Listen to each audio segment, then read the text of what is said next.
series na to ng More Than Enough. Ano? So, sino dito nag-enjoy sa ating series? Nakakatuwa, taas kamay. Alam niyo po ba, nung simula ng first topic hanggang last week na si Pastor James and si Pastor B-Boy, napanood ulit ako ng ating soka. Okay? Kung hindi niyo pala, kung nami-miss niyo yung soka nating State of the Church Address, natuwa ako at lalo kong inulit-ulit yon yung preaching ni Pastor Biboy at senior niya, yung ating mga gastusin, yung ating mga ginawa from last year. Nakakatuwa at nakaka-amaze. Imagine niyo, please, again, bago ko ito sabihin, tingnan mo yung katabi mo. Tingnan mo ha, umabot tayo, yung tithes natin and offering, umabot ng more than, tama ba Pastor Biboy, 1 million pesos. Wala bang palakpak dyan? Galing, ano? More than ba? Yung 1 million, tama? At ang gastos natin, nako, more than 1 million also. Ang galing! And then yung habang pinapanood ko yan, nireplay ko ulit yung CCTV natin. Tinitin ko yung bawat isa. Ang pinakamayaman lang dito, nakikita ko si Manong Troy. Okay, kasi siya laging may event ng kanyang pag-spin-spin, ano? At karamihan sa atin, hindi naman ganun kayaman, pero grabe yung pagdating sa pagbibigay. Pwede ba ting palakpakan yung mga taong yan? Ang dami nating ministries. And again, ulitin ko na sa inyo, ang church natin ay hindi naman siya bongga, tama? Hindi naman malaki, sakto lang, at hindi naman tayo, wala tayong inaasahan na support from other countries, kundi tayo lang mismo. Wala bang palakpak sa Panginoon? Sabi mo nga, God is good. Because ang topic natin ngayon, the joy in the generosity journey. Alam niyo po ba, lahat tayo nagsimula, nako, hindi naman lahat tayo ay nagbibigay. Tama ba ako? Hindi. Now, if you read, may question ako sa inyo. Look at me ha, tingin sa akin. Sa panahon ngayon, tingin sa akin ha, sa panahon na lahat ay nagsitaasan na, sa mga estudyante ngayon, okay, tanong ko lang sa inyo, kamusta na ang mga buhay nyo? Yung mga bagay na gusto nyong abutin at naabot nyo na, kamusta na yung buhay nyo ngayon? Ikaw ba'y namumuhay sa empty? Yung bang laging takot sa future mo? Okay, yung empty mindset na, Lord, di ko alam magbibigay ba ako, pero ang dami kong babayaran. Ang dami kong dapat ihulugan. Ang dami kong dapat gastusan, okay? Maliliit pa yung mga anak ko. Yan ang sinasabing empty. Or ang buhay ba natin is abounding? Na kung saan, na Lord, magtitiwala ako sa inyo. Saan tayo ngayon dito? Sa empty or sa abounding? Di ba minsan, madalas, okay, minsan na, madalas pa, okay, na ang isipan natin, paano na ang kinabukasan ko? Paano na pag wala akong trabaho? Saan ka ngayon mamumuhay? Kamusta yung tinatawag natin na faith o ating pananampalataya? Now, if you read this in 2 Corinthians chapter 9 verse 6, sabi ni Paul sa mga taga-Korinto, remember this, whosoever sows sparingly will also reap sparingly, and whoever sows generously, okay, will also reap generously. Grabe, hirap na hirap ako sa S and R. Now, church, listen to this. From starting for the first topic natin up to now, ang pera pala, now look at me tingin sa akin, sinasabi ni Paul sa Corinto, sa Corinthians, ang pera pala pag natin ay binibigay sa church o sa yung ating tithes, yung ating offering sa simbahan, parang ikaw ay parang seed na tinatanim mo na ito ay lumalago. May kaibigan ako taga Nueva Ecija, sila Kuya Jojit, sila po ay farmer, napakalawak na kanilang farm. At nung one time pumunta ako sa bahay nila, meron silang tractor, yung taga-harvest. Sabi ko, Kuya Jojit, anong ginagawa mo dyan? Ito nila, John, ito na yung harvesting ngayon. May pag dumaan yung truck, siguradong merong agad, maiipon agad yung mga palay. Sabi ko, Kuya Jojit, sa isang palay, ilang seed ang tinatanim mo? So what if, sabi ko, what if hindi ka nagtanim? Meron ka bang aanihin? Sabi nga, John, hindi, kailangan mo magtanim. At alam mo ba, sabi niya sa akin, hindi kami nakatingin sa seed na tinatanim namin. Alam mo ba, ang nakikita namin tuwing nagtatanim kami, yung mga bunga. Ang galing! Naku mga kapatid, mga kaibigan, pag ikaw pala ay nagbibigay o yung meron kang generous heart, okay? Ikaw ay nagtatanim at sasabihin ko sa inyo, sabi ng Bible, aanihin mo yan sobra-sobra. Tama? Pag ikaw ay nagtanim ng masama, aani ka rin ng masamang sobra-sobra. Pag ikaw ay nagtanim ng mabuti, nako church, sabi sa inyo aani ka din ng sobra-sobra. Na pag-uusapan natin yung pera. Okay? Hindi natin pag-uusapan halos yung tithes dito, kundi about money. Okay? Now, three kinds of minds. Gusto ko to sinabi na to. What you keep is all you have, but what you sow, God multiplies. Mga kapatid, tingin sa akin kung ano yung kinikip mo lang, yan lang yung meron ka. Pero pag yan ay ibinigay mo sa Panginoon, i-multiply ng Diyos sobra-sobra. Amen ba yun?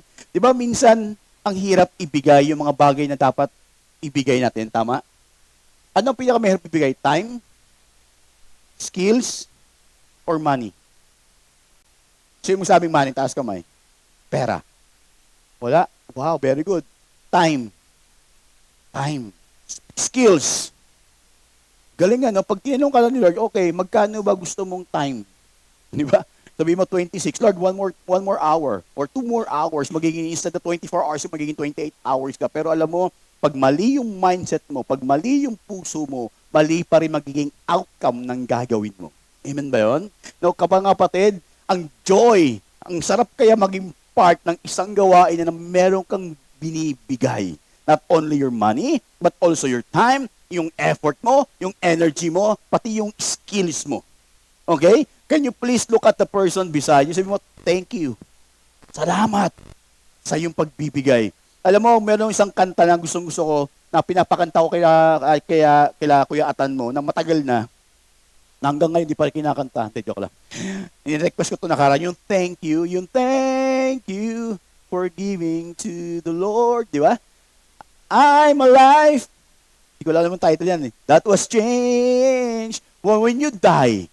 Church, listen to this. Yung kantang yan, alam mo, pag napapakinggan ko yun, tumatay yung balahibo ko. Pag ako namatay, pag ikaw namatay balang araw, at may lalapit sa iyo, hey friend, hindi mo ako kilala ngayon. You don't know me. Sabi niya, pero nung nandun ka sa gigawain ng Panginoon, ikaw ay nagbigay at isa ako sa mga kaluluwang nakakilala sa Panginoon. Galing, di ba?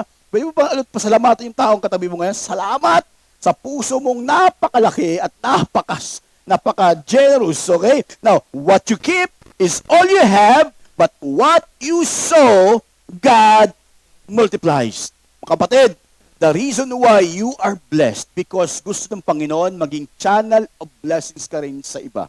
Meron ba yung kilalang tao na pagdating sa pagbibigay, grabe, hindi nagdadalawang isip, sige, mag-share ako, mag-ibibigay ko yung lahat ng meron ako for the sake para ma-advance yung kingdom ng Panginoon. May kilala mo ganyan? Nagiging model mo siya na, Lord, ito yung taong ito. Okay? Gusto ko siya maging ganyan. Now, meron tayong mindsets.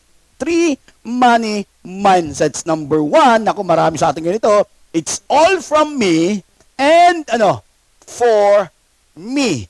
Lahat ay galing sa akin, pinaghirapan ko to, kaya ako lang dapat ang pwedeng makinabang. If you read in Luke, okay, sabi dito ni Jesus Christ, then he said to them, watch out, be on your guard against all kinds of greed. Life does not consist in an abundance of possessions. Be on your guard. Para bang merong magnanakaw, lagi nakabantay, okay? Because yung puso natin, mga kapatid, pag ang pera na ang nangunguna, lahat babanggain, lahat sisirain. Do you agree? Okay, sabi niya, be on your guard. Pangalawa is the first belong to God. If you read in Proverbs, chapter 3, verse 9 to 10, sabi doon, honor the Lord with your wealth, with the first fruits of your crops, then your barns will be filled to overflowing, and your vats will be brimmed over the new wine. Kapatid, look at me. Hindi ka lang dapat purpose-driven. Dapat pati promise-driven galing sa Panginoon. When you give, imumultiply ng Diyos yung mga bagay na ginawa mo. Mga kapatid, listen to this. Number one mindset, all for me. It's all from me. And pangalawang mindset, the first belong to God. And then pangatlong mindset is I am living sacrifice. If you read Luke chapter 9, sabi doon, then he said to them all, whoever wants to be my disciple must deny themselves and take up the cross daily and follow me. For whoever wants to save their life will lose it, but whoever loses their life for me will save it. What good is someone to gain the whole world and yet lose or forfeit his very self? Mga kapatid, ano ang gagawin mo kung ikaw pinakamayamang tao, kung mawawala naman yung joy, kung mawawala naman yung mga bagay na kaibigan mo, yung friends mo, yung mga family mo, ano ang gagawin mo? Meron ka nga, mayaman ka nga, may pera ka nga, may mga possessions ka, may ari-arian ka, pero yung kaluluhan mo, yung joy mismo, yung ikaw mismo, ay masisira at malalayo sa Panginoon. Now, church, nakakatuwa, ano? Now, sa tatlong binanggit ko, nasan ka kaya doon? And again, mga kapatid, maybe yung 1, 2, 3 na nabanggit ko ay napagdaanan natin. Tawag ko dyan is progressive journey. Maybe sa umpisa, sino ito unang naging Kristiyano? Yung nakilala mo ang Panginoon at nagbigay ka kaagad. Wala, di ba? Alam mo, maybe ito yung journey natin bilang isang Kristiyano. Maybe you are living from, yung bang it's all from me and all for me. Now, church, naging Kristiyano ako noong 1999. Tinanggap ko si Jesus Christ as my Lord and my Savior. Pagdating sa tithes, pag sinasabi ng pastor, nagdududa ako. Saan ba dadalhin ni pastor yung pera? Naranasan niyo ba yan? Tama? Nag-isip ba ng ganyan? Hindi. O ako lang. O ako yung mas masama sa inyo. Okay? Mababait kayo. Okay? Para bang hindi ko kayang ibigay yung pera na meron pagdating sa tithes. Sa panahon noon, sabi ni Pastor Biboy, lahat yung offering bag, dumadaan, tama? Alam mo, ako yung una, ako yung nagpe-present na ako magbigay ng offering bag. Kasi nga ako yung nakatingin, hindi ako yung maghuhulog, kundi ako yung magbibigay. Okay, hindi ko kayang ibigay yung tithes ko pa noon, yung pera ko noon. Kasi nga, pinaghirapan ko to, entitled ako dito, at meron akong gustong bilhin. Okay? Alam niyo po ba kung kailan ako nag-tithes? 1999 ako nakakilala sa Panginoon. 2005 ako nagsimulang magbigay. Yung journey. Mga kapatid, na tingin sa akin hindi ko naman sinabi pag once naging Kristiyano ka, meron ka kaagad magbibigay kinaagad. Ibibigay mo na yung talent mo, yung time mo, yung money mo, hindi ka agad ka nun. My journey. Meron tayong pagdadaanan. And then pangalawa, nung the first belongs to God, the Lord, lahat ay galing sa inyo, dapat ibibigay ko ano yung para sa inyo. Remember, itong kwento ko noon, nung si AJ that time, he was only 8 years old, at ang pera namin is almost, yun na lang yung tithes ko. And Sabado night, sabi ko sa asakuhan, hindi natin may papasama si AJ ng Monday sa kanyang on-roll trip. Kasi wala na tayong pera. Pag binigay natin to sa tithes, wala na. Or, second option, sabi ko. Pwede ba natin yung tithes ko, gamitin natin sa on-roll trip at pagkain natin ng isang linggo? Naranasan niyo ba yan? Nakinapos ka? Na Lord, pwede bang pautang muna? Okay? Alam mo, yung faith ng asawa ko sabi, hindi, ibigay mo para sa Panginoon. Sunday, hindi ako naka-assign sa offering bag. Nandun ako sa church. At yung offering bag, yung palapit ng palapit. Naranasan nyo ba yan? Hindi nyo pa naranasan sa atin, wala na eh. Okay? Sino nakaranasan nung sa church noon sa City Light? Si Peter Tagada, sabi ni Pastor Biboy, siya yung taga-bigay ng bag. Yung papalapit ng palapit yung offering bag. Yung bang hawak ng pera mo sa bulsa mo, yung pahigpit ng pahigpit. Naranasan nyo? And then minsan, pag yung palapit yung pera, para bang gusto kong bawasan dahan-dahan. Yung ibibigay mong tithes and offering. Pero sabi na asawa ko, ibigay mo. Sunday morning, dumana yung tithes and offering, halos, alam mo yun, buong braso ko na isuklok ko dun sa offering bag. And then, maya-maya, bitawan mo, pag bitaw ko, daan-dahan, alam mo yun? Kasi pa, wala na akong pakakainin ng Monday at si AJ, first time niya makasama ng honor roll trip. And then sabi ko sa Sunday night, hapon, AJ, sorry, hindi ka makakasama ng Monday. Next time na lang. Sabi niya, okay lang yun, Daddy. 8 years old.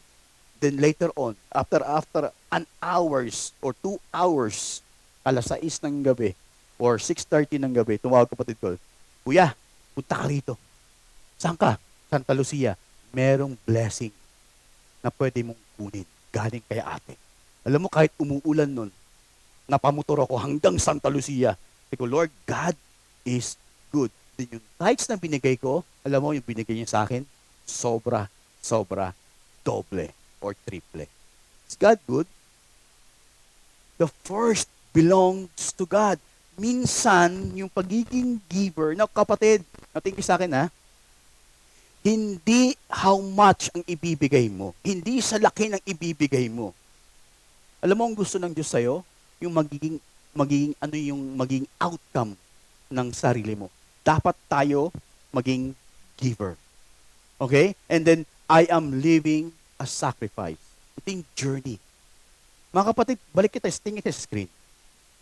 Nasaan ka na dyan ngayon? Or maybe, most of us, some of us, ay nandun pa rin sa, it's all from me and for me.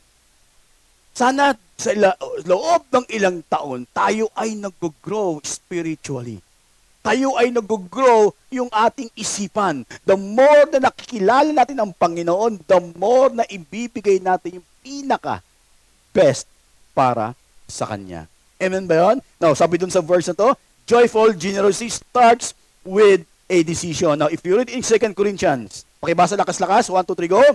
Each one must be do as he has decided in his heart, not reluctantly or under compulsion, for God loves a cheerful giver. Now, look at me. Huwag mong hintayin na meron kang burning bush or emotions mo nagsasabi sa'yo, magbigay ka. Okay? Even sa message na to, huwag kang magbibigay dahil napilitan ka. Sabi doon, cheerful giver dahil nga ito yung outcome ng pagtitiwala mo sa Panginoon. Nagkakaintindihan ba tayo? Clear? Then, ano ba yung pinakamagandang verse dito? Yung sinasabi yung decided in his heart. Sa Greek word, sabi doon, cardia, the center and the seat of the spiritual life, the fountain from which your thoughts, passion, desires, appetites, and affections flow from the soul. Yun, decided from your heart. Na kapatid, look at me. Gusto ko nung verse na to ha. Sabi doon, each one must do just as he has decided in his heart. Hindi lang sa isipan, kundi yung pinaka-soul mo na sinasabi mo, Lord, ibibigay ko at ngayon pa lang, bago pa lang dumating yung mga bagay na pinagpipray ko o yung mga sweldo na inaasam ko, ngayon pa lang, Panginoon, magde-decide na ako, ibibigay ko yung para sa inyo. Yung bang you are so excited na ibigay na para sa Panginoon. Naranasan nyo ba yan? O hindi? Hindi. Sino dito nagsweldo na? Sumweldo, taas kamay. Wala pa? O, talaga naman, no? Nakaranasan ng sweldo. And then naisip mo agad na, Lord, wow, excited ako, Sunday. Ibibigay ko to para sa inyo. Yung bang hindi mo na kinikwenta yung para sa Diyos, yung 10% or whatever, sabi ng Bible, decided, kahit na 10, bahala ka magkanong amount, basta yung puso mo nandun. Nagigits nyo ba ako? Pag ang puso mo nandun, kasama sa pagbibigay, now church, dun ka mabibless. Now kapatid, now look at me, hingin sa akin. Huwag kang magbigay dahil alam mong ibibless ka ng pabalik ng Panginoon. Nagigits nyo ako? Pag galing sa puso mo, hindi ka nag-expect na alam ko, sa sinabi ng Bible, sa lahat ng salita ng Panginoon, pag ikaw ay nagbigay, idodoble sa'yo. Dapat hindi yun ang magiging motivations mo. Nakukuha nyo? Are you with me? Dapat yung motivations mo, because sabi doon, decided in his heart, ngayon pa lang, na Lord, sa pamamagitan ng pagbibigay ko, magbibigay ng ngiti, glory, honor sa iyong pangalan. Diyan papasok yung tinatawag na cheerful giver. Bago kung palang dumating lahat, decided ka na, nag-pre-decision ka na, Lord, this is for you. More than sa binigay mo sa akin. Maybe 10%, 20%, living sacrifice, hindi ko alam. Basta galing sa puso mo. Nagkaintindihan ba tayo? Sa City Light, kung mapapansin nyo, wala ng offering bag. Tama? Diyan lang sa sulok yung ating tithe box, and then sa online giving, walang nag-check. Because alam namin na lahat ng mga desisyon na gagawin nyo ay para sa Panginoon. Amen ba? Wala bang palakpak dyan? And because of that, binibless ng church yung City Light. Even marami na rapture ngayon. Okay? Galing, di ba, na gagawa natin yung mga bagay na palagay natin imposible pag tinignan mo yung numbers natin. Napaka-konti natin. Pero grabe yung mga gawain na ibinigay sa atin ng Panginoon. Is God good? All the time, God is good. Cardia. Yung pagbibigay mo, dapat maging DNA mo. Amen? Sorry mo, ako inuubo na rin.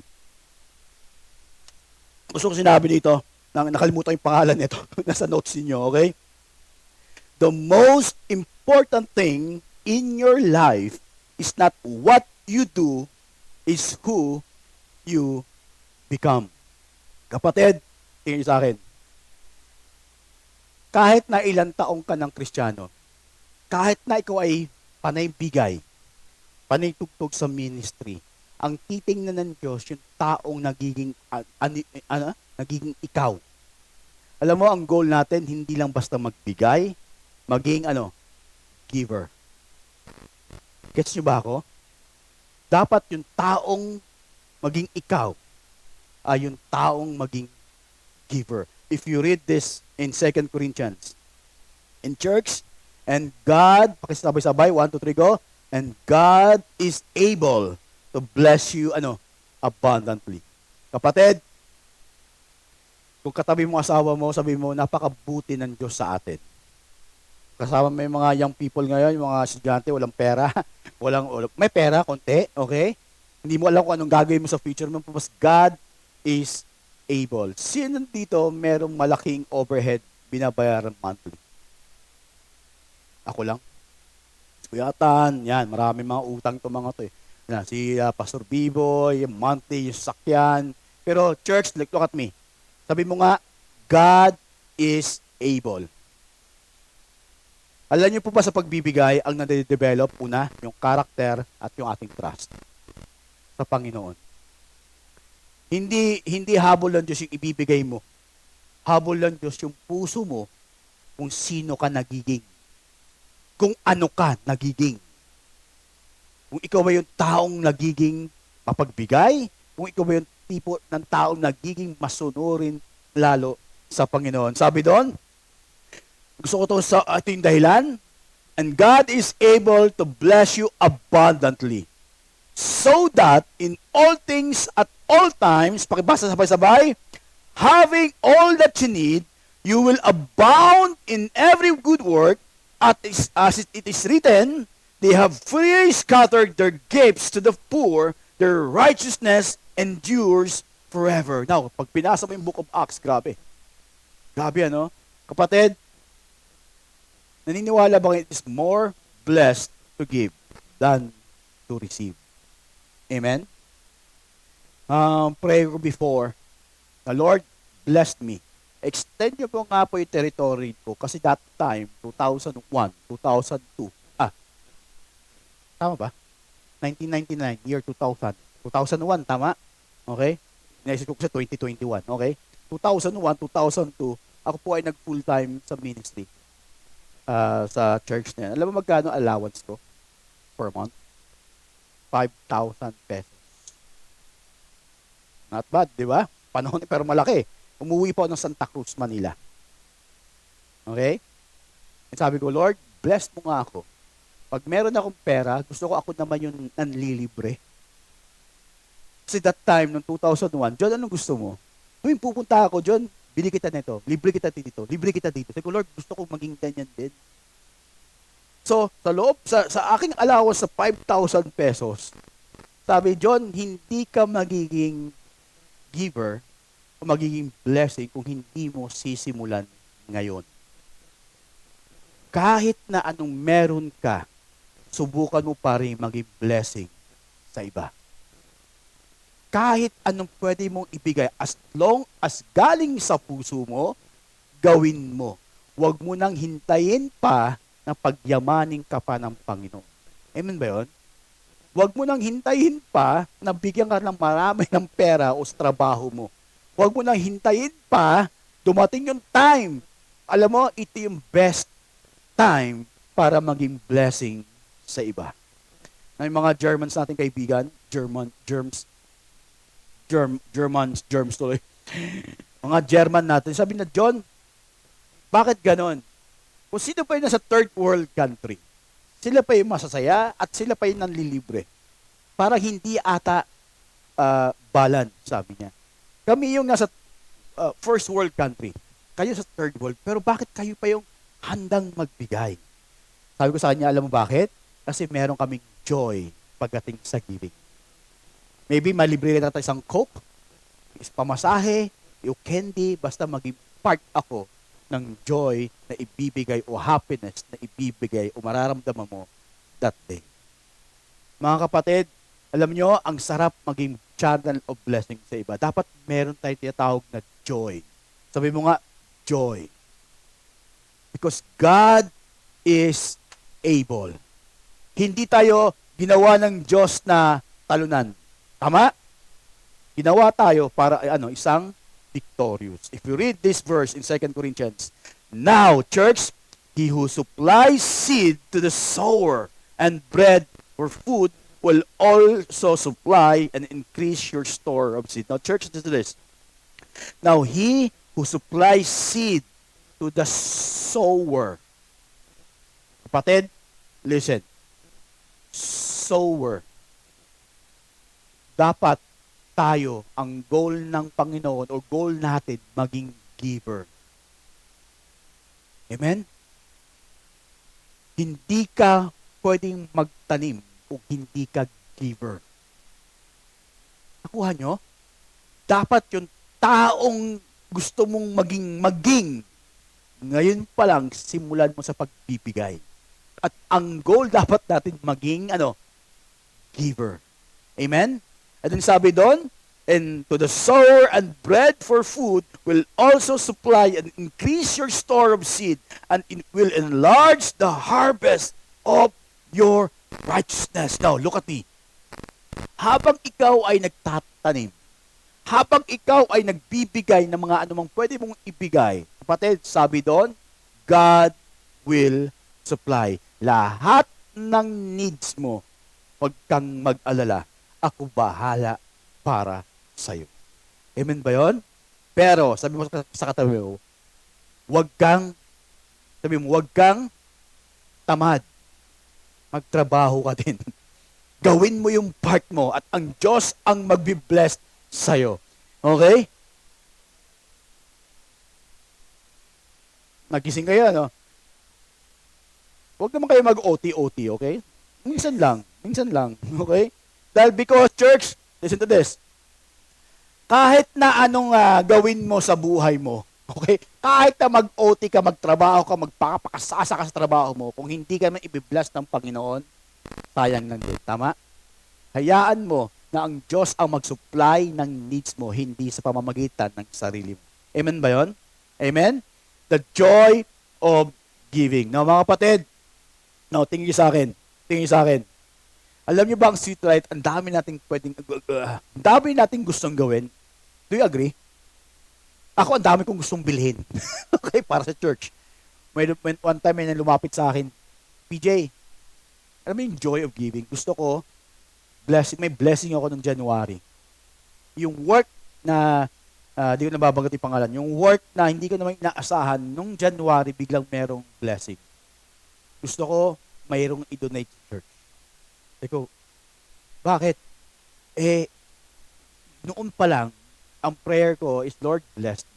Extend my territory.